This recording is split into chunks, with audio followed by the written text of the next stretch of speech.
Sumpong ito ay pwede ko pong ihambing sa aking buhay. Bago po ito magawa, napakahaba pong proseso.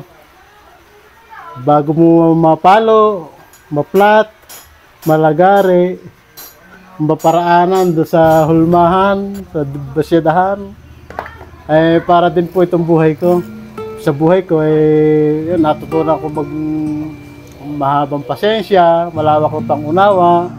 Hindi pagka po ako nakakaramdam ng hirap, ng paggawa ng balisong, hindi nagpapahinga muna ako ng konti. Pag naman masaya at dire-diretso lang po ako, masaya. Dire-diretso yung paggawa. Kahit naman po kahit nahihirapan, di kailangan ng pag-isipan.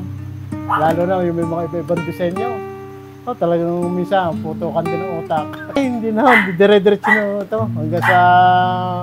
Hanggang sa ako'y mawala na ng masarap, masaya. At na merong hirap, ay kailangan mangibabaw pa rin yung maging porsigido ka sa buhay, sa araw-araw na buhay. Para po sa pamilya ko, sa mga anak ko. At ito po ay talagang pagtsatsaga at sinasamahan ng pagmamahal ang paggawa ng balisong. Ito po ay mga ditubo. Merong horsebone, merong deerhorn, meron pong albino, meron pong racing.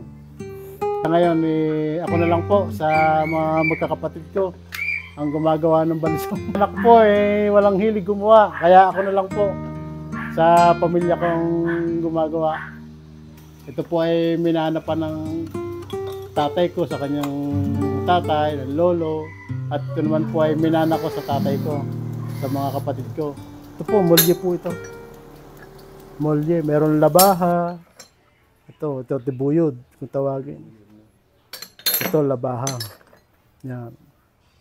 Ito pong lugar namin ay Bagong Puok, Balisong, Taal, Batangas. Ang pagawaan po ng balisong ay dito po sa Barrio Bagong Puok. Papasalamat din po ako sa pamilya ko sa kanilang pagsuporta, sa kanilang nakikita ko naman yung pagmamahal nila sa akin, sa pag-aalaga nila sa akin. Tubo po ang tawag diyan. Tapos ito naman po ay horsebone.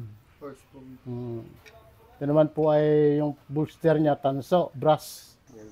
Kung sa iba po ay sabi nila ay pumapatay. Pero sa amin naman po ay kinabubuhay ito. Bilang isang maker ng paggawa ng balisong, papasalamat ako dahil na yung pamilya ko, nitataguyod ko sa paggawa ng balisong. Ito po, may deerhorn. Deer antler, sungay ng usa.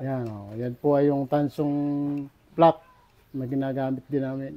Nagumpisa po ako sa 11 years old. Ako nagumpisang gumawa.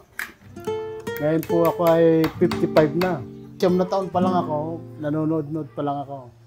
Pero nung ako yung nag-aaral na maggawa ng balisong, 13 taong gulang na po ako. Ito po naman po, ito po akong tinatawag na baliko. Yan. Kaya po tinawag na baliko, yan, nakaliko, banana. Ako po si Rosario Lopez, isang maker. Gumagawa po ng mga balisong. Ngayon po ay nauso ang online. Ako yung nagsarili na. Nagsarili na po ako ng paggawa. Marunong naman po akong maggawa ng balisong ng umpisa hanggang sa matapos. Kaya po ako nag-isip na maggawa ng sarili. Para naman mas matuwa ang mga customer pag mga iba-ibang disenyo yung ginagawa. Ang haba po nito ay 32 cm. Ayan. Pero siya ay tanso na flat ang ginamit. 3 kami. 2 tagagawa ng handle. Tapos ako ang nagpipinis.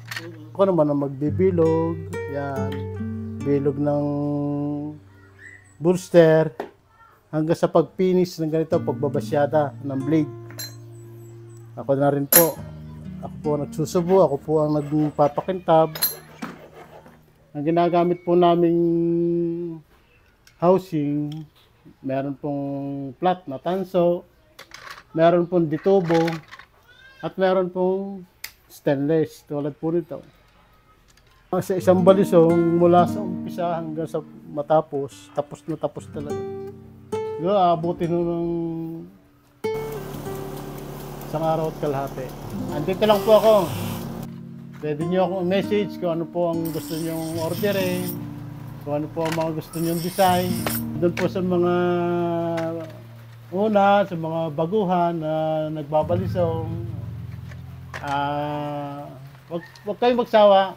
Mga bossing, sa mga collector, sana wag po kayong magsawa na tangkilikin ng balisong na gawa. Yan po ay gawang Batangas.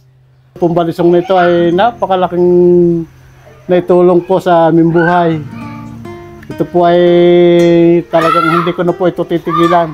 Dire-diretso pa rin itong paggawa ng balisong. Dahil po yan po talaga ang kinabubuhay namin.